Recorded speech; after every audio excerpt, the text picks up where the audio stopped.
Richard Martinez here with the Rebuild You Show, where we are highlighting people who are serious about growing their lives, about all the most important areas of their lives, them winning and doing it with integrity. Today we have a man who has had a really hard upbringing, like a lot of us have, right?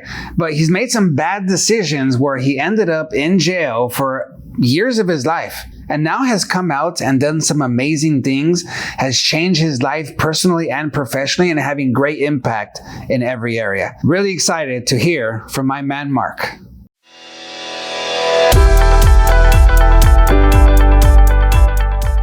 Okay, well, just go ahead and introduce yourself. Like, who are you, and where do you come from? Where did you grow up? Tell me a little bit about yourself.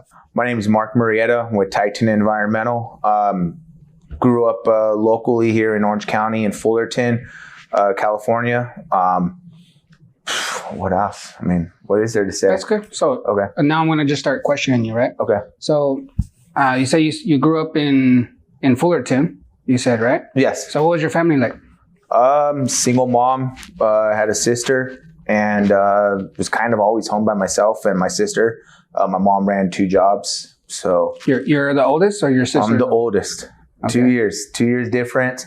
Was a challenge because we're complete opposites. So she's younger. She's more of the rugged type.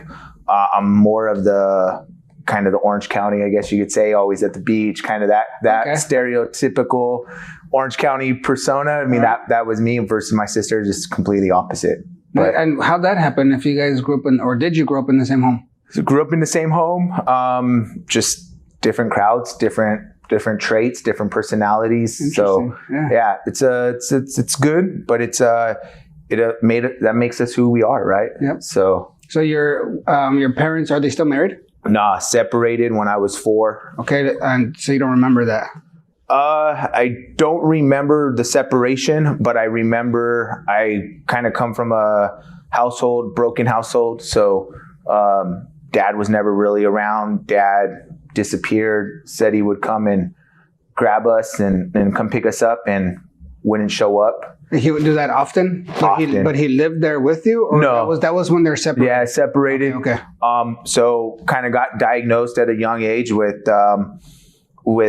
separation, abandonment issues, but something that I overcame. And what was happening, or what were you doing or experiencing to even think about, I need to go get this checked and get diagnosed? Because that's a different level. A lot of times people go through things and they experience, like, I had anxiety, I felt abandoned, but to get high level where you need to go get checked, that's different. My mom took me.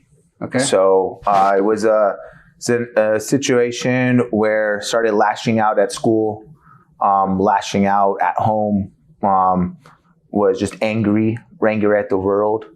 So what that ended up doing was my mom seeking help, and it took a lot. It took a lot for me to understand what it was, what the meaning of it was at a young age. Yeah. And kind of just had to learn with it and deal with it. And it wasn't until I was older, probably in my teens, where I started to kind of cope with it and understand it. And it wasn't until I was in my 20s and early 30s where I started to really understand how to manage it. Okay. Did they give you meds at that point, or was it like talking therapy? Therapy. What did they do? Yeah, a lot of therapy, a lot of understanding. It affected relationships. It affected a lot of how I dealt with things internally. How? Give me an example. Just wouldn't allow people in, would push people away, would deal a lot with outlashes, in the sense of I would get angry and I would blow up versus, talking it out. So a lot of common problems that everyone has, honestly. I mean, I think the more I talk about it, the more I understand that I'm not the only one that deals with that kind of problem. And would you fight, yell, curse, throw things? What would you do? All of the above. All of the above. Just very angry at the world. Didn't want to talk to people. Shut down. Things of that nature. But again, it was life, growth, a lot of self-development, a lot of self-help, in the sense of finding ways to cope, finding ways to. At that age, well, because it was from like what's I would say when I was around 5 to 6, and then all the way up until my late 20s, early 30s. Therapy that whole time.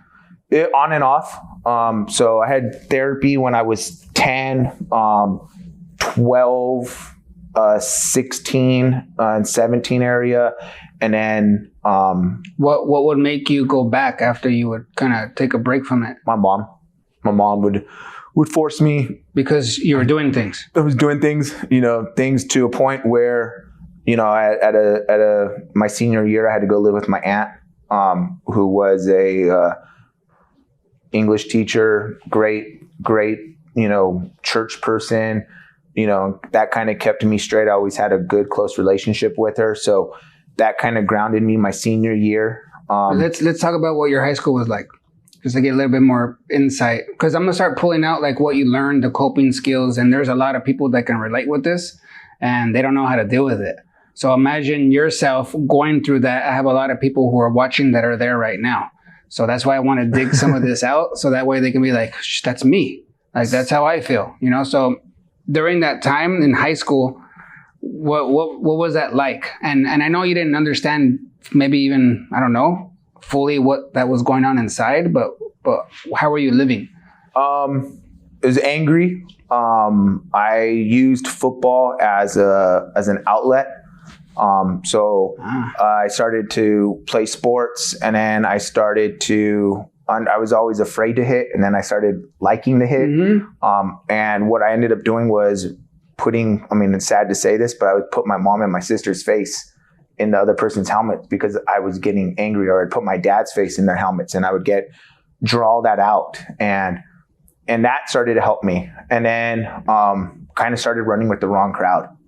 And, it started to help you to heal, or to do good in football? Just to release. Yeah, I would release that anger. I would release it. So I felt better throughout the day. I wasn't as angry. So when I would go home, I was more relaxed. And then, like I said, started running with the wrong crowd. And that kind of turned south from there, and gone into a situation where had some time over my head. And do you now you probably have more clarity. Why did you start running with the wrong crowd? What were you looking for? How'd you get caught up in that? Honestly, it was just more just thinking they were my friends, kind of trying to look for that acceptance, belonging. Yeah. Just anything of that nature. But at the end of the day, it wasn't until, like I said, there was some time over my head that there was the potential for, the realization, of this isn't me. This isn't who I am. What does that mean, time over your head?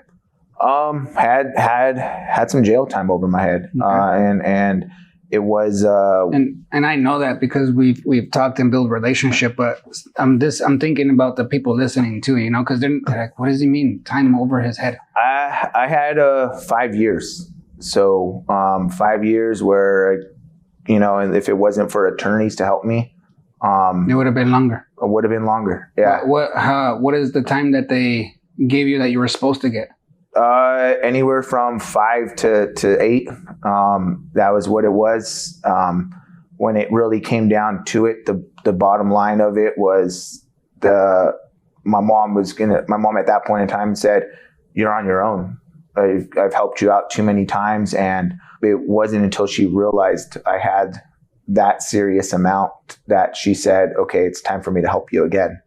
And with that, in the glory of God and my friend, a very close friend of mine, who told me, "Let me show you how to make money the right way, and let me mentor you." And being mentored. And where did this friend come from? Because was he around when you got caught up in the wrong crowd?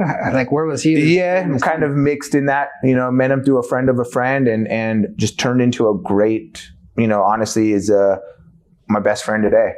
Someone that I could call, talk to. He actually is the owner of the company I work for, and just kind of mentored me and just mentored me and pushed me, and always has I could always go to talk to him. And before this point, you never had somebody speaking to you that way, supporting you that way. You had your mom, but somebody outside of your family who was some source of like good influence. You never had that before this? Nah, never. So this was huge to me. And this happened when you were in jail, or when did you connect with him? When did he reach out? Oh, this before. So before, it was before all of the kind of the troubles. Is when I met him, was close with him, kind of still navigated that whole same avenue. He was a person who came and visited me when I was away, but always told me, I got you. I'm here for you. I've and it's one of those things where we just continue to grow and flourish that relationship. And, to this day, someone I'm proud to call a friend, yeah. And just someone that in the long term, has helped me grow to the person I am today. Okay. So you grew up Fullerton at 4 years old, divorced. Do you know the reason? Cheating. And he was always gone. Yeah. He would just not come back. He would say he's going to pick you up. And then, at this point you're getting into trouble, and they're like this little rebellious kid. So they're like, oh, he must be having some issues. So start going to therapy. They diagnose you with an actual issue of that separation, abandonment, right? So you have an anxiety, this anger, this frustration. It's just coming out in relationships. And then at this point, you go into high school, get into football. That was like a release for you. But then you start getting in the wrong crowd, right? Being up to no good, get caught, right? Get some time, 5 to 8, did the minimum because you had a good lawyer and some friends to help you with that, the glory of God as well. Actually I got in trouble a couple of times, okay. but it was always slap on the hands. And then that's kind of where the last one, was the real eye opener. Uh-huh. So what was what did you learn? Because that's a whole different thing that people don't experience and don't even get to go into jail. And then it's not just like for a day or a week or 90 days, that's 5 years. So what was that like?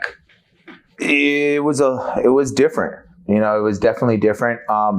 Running with, obviously if you're into that scene, you have cliques in there that you have to kind of follow, and you got rules. You got mandatory requirements that you got to do, believe it or not. And there's fights, and it wasn't something, it took, the time to realize that this isn't who I am. All these guys in here, they thought it was fun, to be in there, and I went from all the places in Orange County, they really thought it was fun, or they were just putting that on there as a part of their character? I mean, honestly, I think they thought it was fun. I mean, my personal take is they would leave and then they would come back. To them it was. And you would see that, like people, they would leave and the same person would come in for the same shit, and you were like, again? Same thing. I would be there. Well, I'd be leaving and they would be coming back. They had just gone out, or whatnot. And it was, again, one of those things where it was an eye opener. It was definitely an eye opener. What would be the biggest things that you took from there, that you learned about yourself, about other people, about what you needed to do, who you were, what were some big things, revelations that you learned? Like, if I wasn't in there, I wouldn't have got this. Honestly, what it taught me was a lot of desire to want more, desire to not put on a picture of that's who you are, so you got to fit in. A lot of the work ethic, work harder, never let someone outwork you. And you learned that in there? Learned that in there.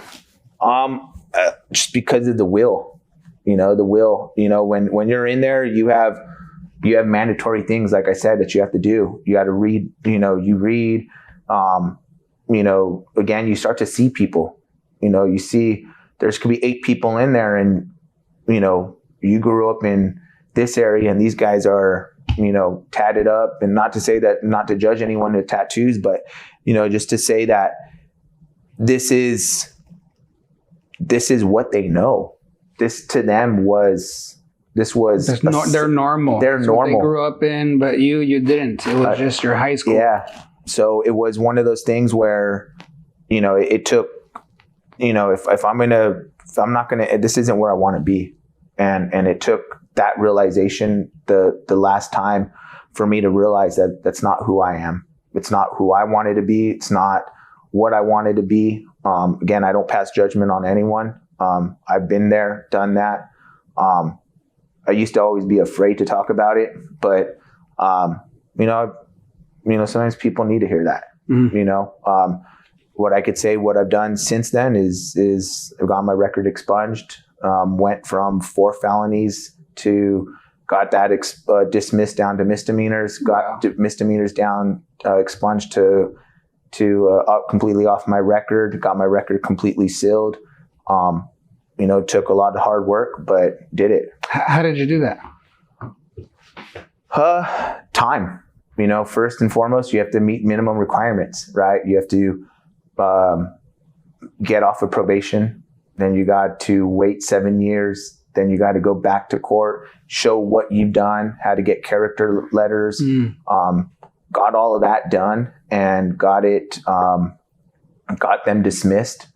And then from there, had to wait a couple more years to get them expunged. And then had to show again more, why do I deserve this? It's not an easy feat, and anyone to be able to do that, I give them props and give them kudos because it's a hard task. I know, I've been there, done that. So now you get out. Now what? So you're out. You have this freedom. You have this new mindset. Like you're like, that's not for me. I'm never going back there. I need to straighten things up. What did you do? Like, were you able to find work right away? How'd that happen? Again, my buddy started this company, and I had talked to him before I got into some trouble. I told him go for it. Ended up helping him out.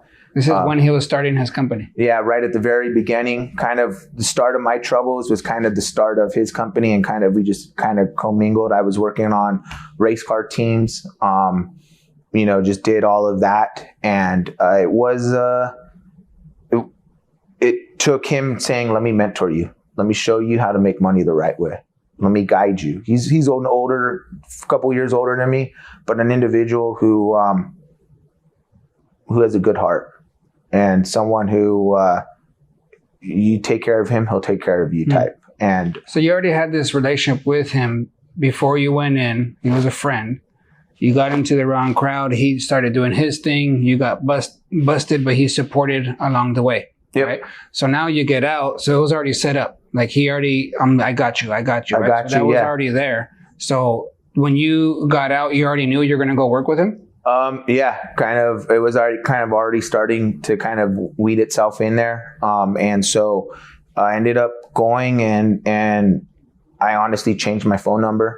So I got rid of everyone who I knew who to get a hold of me. They're like, hey, I heard you're out. Let's go out. Let's do something. Just changed my number. And honestly dedicated my life to work. Just work. I was 21 at the time. When you got out? Just kind of all throughout that mix. There was like anywhere from 18 to 21. Okay. It's kind of that whole little mix and whatnot. And it wasn't until, like I said, that fourth time where I really just, something clicked. And like I said, I changed my number, stopped hanging around with all those people. They would call me, hey, you want to go to the bar? I got work tomorrow, can't. The young me would have said, or the dumb me would have said, yeah, let's go out, screw work. I think a lot of people do that nowadays. A lot of younger individuals have that mentality of, oh, it's just work. They're not going to miss me. Or they go and they're like not even all the way fully there. They're not like, there. They won't notice, or I'll just do enough. Yep. And just kind of take a long lunch and just kind of drag through. Yeah. And so that started it all, that just cutting off that complete crowd. I think to this day, I only talk to maybe one person from high school. How important would you say that is for like the audience of knowing of the people that they're surrounding themselves with right now? It's huge. It's huge. Who you surround. But I'm strong. You know, they're not going to influence me. It doesn't matter. It's all in who you hang around. You hang around people that make money, you're going to make money. You hang around people who are going to get into mischief, you're going to get into mischief. It's common sense. You know, as much as you want to sit here and say you're strong, you don't have to do that. You're better than that. It doesn't matter. It's always who you're going to hang around with. You know, you hang around with guys like you, Richard. I'm gonna be an all-star. Mm. It's just common sense. You know, it's one of those things. It's who you hang around with is who you become. Something I've noticed is there's people who come around and they put themselves around people who are on fire, who have purpose, who are doing things, and they don't catch it. Like they're observers. Like they don't take what they're learning to do something with it, and you did. So why did you do it? Again, the will, the want, the desire. I knew where I didn't want to be, and that was my whole purpose at that point in time, was just to stay away from there, stay away and not go back. And you know, I knew if I went back, it wasn't going to be. I could hire the best Orange County lawyer there was. It wasn't going to matter. So your way is to cut all that off and fully focus on work. Just focused. And I was young. I was 21 and just, you know, it allowed me to, that desire to focus allowed me to grow, allowed me to have everything that I ever wanted, you know, in the sense of I could go to a job, make good money, could walk into any store I ever wanted and just buy whatever I wanted, not ever have to feel a certain way of I can't afford this. Mm-hmm. It allowed me to buy a house, allowed me to buy toys. You know, I have old school cars. I right now I have a 1950 Chevy pickup truck, but before that I had a Toyota Land Cruiser, 1970. I had a 52 Chevy pickup truck. I had a 65 Impala. Nice. You know, you name it. I if I wanted it, I had it. I would go buy it. You know, I had dirt bikes, I had jet skis, I had. And this is all through the work. Company with that you're with right now. Yeah. And you started with this company at 21? Yeah. I didn't know that. Yeah. I didn't know that part. Yeah. So you've been there for a 17 while. years. 17 years. Yeah. Okay, so tell me, let's go into the transition and how you grew in the company. Okay, so did you know anything about this company, this industry? Like, what is it? Be clear on what it's an environmental consulting firm, Titan Environmental. We are an environmental consulting firm testing for asbestos, lead, mold, bacteria, soil, VOCs, anything industrial wise, we could test for. So volatile organic compounds, formaldehydes, anything that gives off an odor, soil, you name it, we could do it. Water. So did you know anything about any of that before? No, I went to school for automotives. So I went to Cypress College. I did a full auto program there, did some auto body. I worked on a race car team in Bakersfield area. Worked on two of them. What kind of drag car or what kind of car? Sports Car Club of America, SCCA. And at the time was lowest level of IndyCar. So Atlantic Champ Car. So I did that for 2 years. As I went to school, I pretty much went to school during the day, worked on the weekends at the race car team. And then during the week when I wasn't going to school, I would help my buddy. And that was my life for probably about a year to 2 years. 2 years. You were kind of just doing these different things. You staying out of trouble, focused on working though. Yeah, my mom. That's why you had to do multiple things. Yeah, my mom said at that point in time was like, look, either you got to move out or I don't care what you do, but I'll pay for it. You got to go to school though. And if you go to school, then you can live here and I'll give you money. And that's just kind of what I did. And it was just, again, something that I had to do for myself, you know, and did it. And it wasn't until I finished up the auto program and I was focusing on the auto body that my buddy said, I want you to come work with me full time. Don't go back to school. And I just said, all right, I could do this. But now you're doing part-time helping him. I was doing part-time. That's when after I finished school, I went full time and just ran with it. What position did you start in? It was just him, the VP, and me. So I was just a field person. I kind of was a jack of all trades. I did report writing, did AutoCAD, did the field work, and I got really good at the field work. So, What does that mean? What's field work? Going out doing the environmental testing. So you actually show up to the clients, job site. You have equipment, and you start to measure the different odors and things to see what the levels are. Yep. Yeah. Did that and got really good at mold. Honestly, that was something that I liked. What would make you good at it? What makes somebody good at it and not good at it? Understanding it. I think if anything in life, what you do in general is if you're going to learn something, learn it the best way that you physically can. So understanding it. So with mold, obviously you can't have mold without water. So there's a water intrusion somewhere. Where did the water come from? What's the path of water? Water isn't going to define gravity. It's going to find the least resistant path to travel. So understanding that, and then started just it's also common sense, right? So started understanding it and I started liking it. I found a rush, an adrenaline rush, when people would say, "Oh, it's clean," and I would find it. To me, that was fun. That was my level of excitement. Why? Just the thrill. Of finding it, or is proving them wrong, or all of it. Just all of it.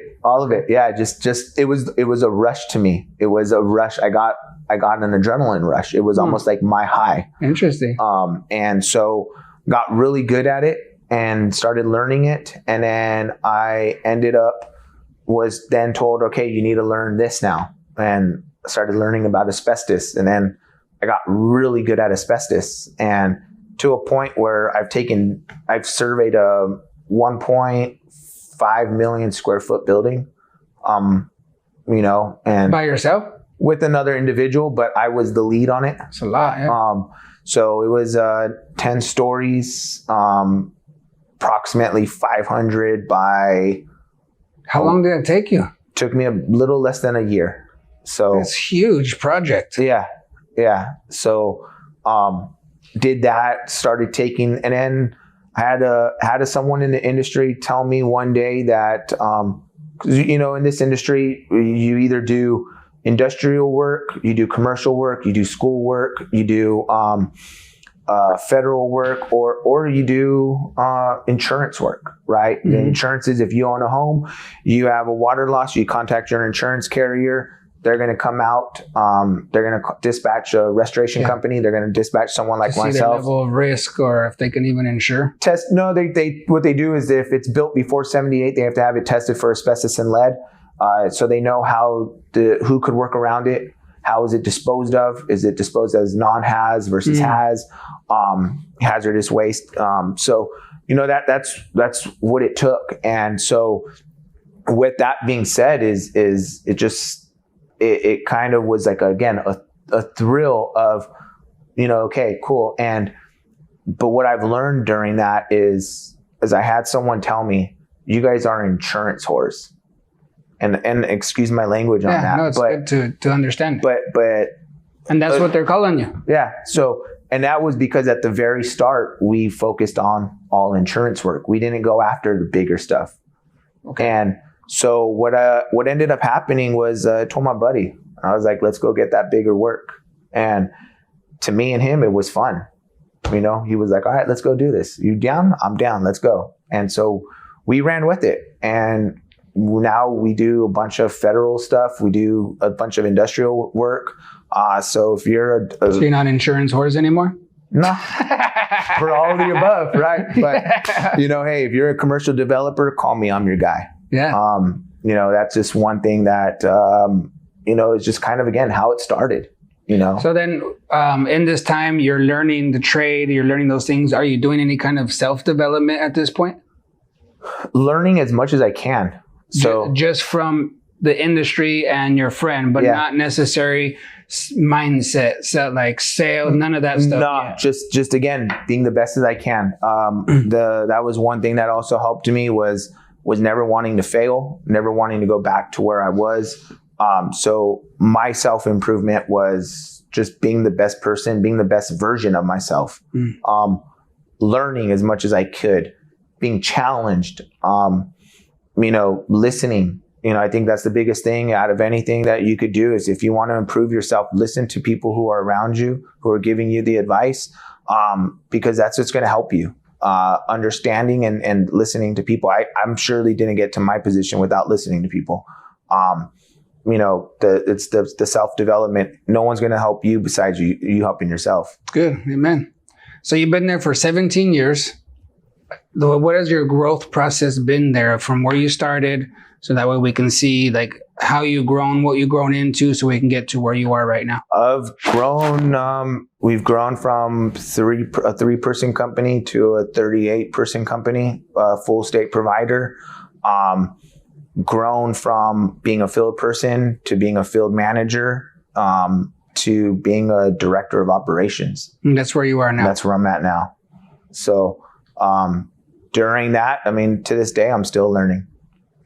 Can't sit here and say that I don't learn today, because I learned how to deal with people. Mm-hmm. Everyone's not the same. So, talking to you versus talking to Richard may not work. I have to maybe tweak one way to talk to Richard versus I have to talk to you. Yep. So what do you think the biggest skill sets that are most important for you? Because you're doing testing and stuff, but it's still a people business.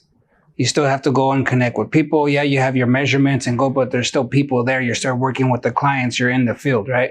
So especially you coming from your background, being a knucklehead up to no good, angry for like defensive, and now you're working with people. What are the things that you had to learn in dealing with people? Just learning how to talk to people, learning how to talk to people, learning how to be professional. I think that was a big one, is because can't talk to, one thing that I always like to say is I got different gears, right? I could talk to you one way, and if I need to talk to you a little bit more professionally, I could drop it down and go technical and do all of that. Uh-huh. But I'm gonna speak to the individual how I see fit, and being real, being personable. I think that's always the greatest thing that I've learned. Nice. Okay, and now recently you started to actually get into the personal development area, right? Where you're purposely building yourself, and you weren't before, correct? Yeah. So what caused you to make that shift? Because you've been growing, you've been doing it for 17 years, you're doing well, you're director of operations now, so you're doing good. Why don't you get comfortable and be like, all right, I made it, or I arrived, or... Because I don't think you've ever made it. If you're ever going to settle, then you're only failing yourself. I think honestly, the personal development you could be a multimillionaire. You could be a person that has nothing, living a paycheck to a paycheck. But if you're continuing to grow, you're only adding value to yourself. Mm. What made you want to get some kind of development and coaching? What made that shift?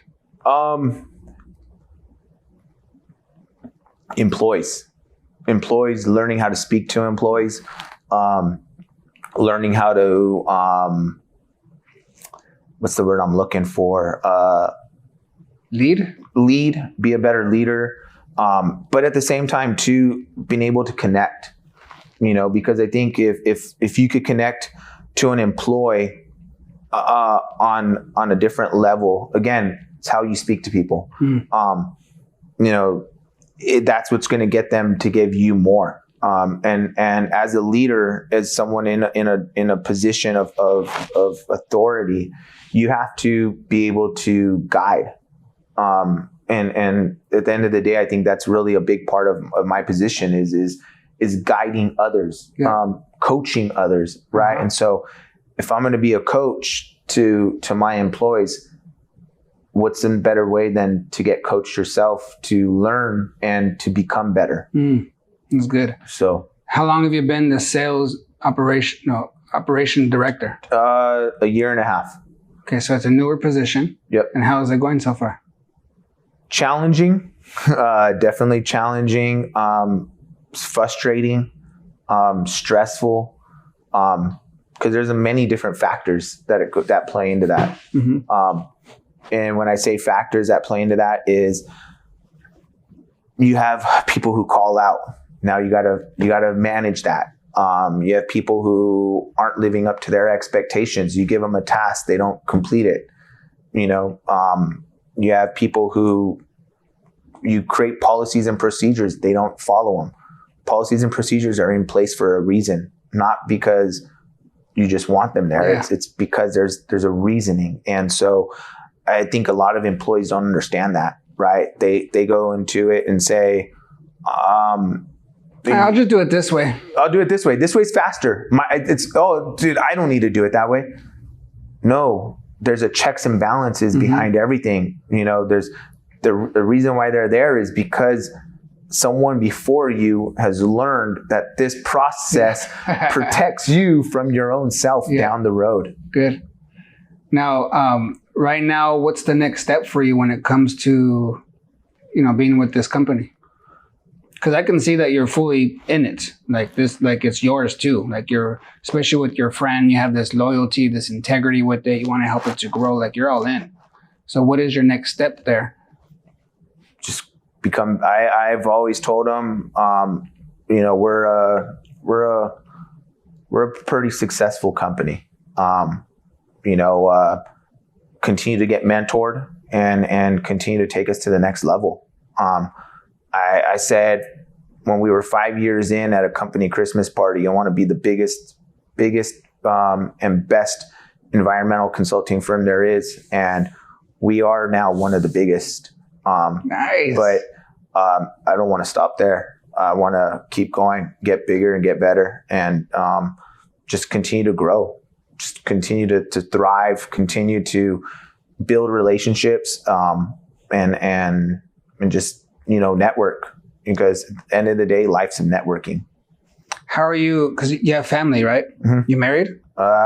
Engaged. You have kids? 2 daughters. Okay, and the one you're engaged with is the mother? Yeah. Of the 2 daughters? Yep. How are you dealing with your work and with family? How does that work out for you? How are you getting the work-life balance, or is there one? Give me feedback on that. Definitely don't have a work-life balance. I just recently with this position, I started taking my daughters to school. Before that, I used to never take them to school. I would leave the house at 5 a.m. and wouldn't get home till sometimes 8, 9 at night. Would sometimes work on the weekends. Now I take them to school. There's been a lot of improvement in my daughters. They enjoy it. How old are they? I got a 13 and a 5-year-old. So especially my 13-year-old, I've noticed a difference. That little bonding especially time. Right now in that time, it's so important. Yeah. For you as a father, let me tell you, it's really, really important. Yeah. And if in like 2-3 years, it's going to be all about friends, and you start to lose that influence. So right now is the time to create that bond, that connection, so she can share anything. Super vital. In the next couple of years. So the wife is always the way that our relationship works is she plays the disciplinary, and I'm kind of do I need to call dad? Because if I got to call dad, you're in trouble, right? I'm also the type where all my girls, just because I didn't have it, I'm more of the strict one. I knew my daughter knows I got into some trouble, but she doesn't know what it was. But I told her there'll be a time and a place where we'll sit down and talk, but I definitely don't want you to go down the path I went. Yeah. I want you to succeed. I push you I expect her to have A's and B's. And you talk to her this way. Oh yeah, I don't talk to her any different. I talk to her as if she's an adult. I'm hard on her. She gets mad at me sometimes, but like I tell her, like I tell my wife, like I tell anyone, I'm not here to be her friend. That's later in life. I'm here to be her parent, and I'm here to make sure that she's as successful as possible. And by right now, her job, like I tell her, your job isn't to go do anything besides go to school and get A's and B's. That's your expectation. That's my expectation of you, and that's what's going to happen. This year, I paid for her to go to Philadelphia, New York, the whole East Coast trip that junior hires do. Wow. And also she does violin. So she started to slip in her grades. She had a few C's, and I told her, "You're not going to that trip. I'll give that trip to someone who's less fortunate. I don't care. Get your grades up." And took her a couple of weeks, but She got him up. She got him up. That's all that matters, right? So, and yeah, just that in general. Now, how did we meet now? So this is where we're going to this time, right? So we went over through everything. We're now was it like a year? About a year. About a year. Can you share a little bit about that? How we met and what value have you gotten from me so far? So our sales team does, for I think 2 years now, 2-3 years now, Yeah. Uh-huh. 2-3 years have done a gathering. They do a retreat in Mexico every year. They do it's kind of a group bonding, where they're able to talk and just kind of make sure that they connect as a team. And then we also do some coaching with Richard. And I was brought into it last year and kind of just took a lot out of what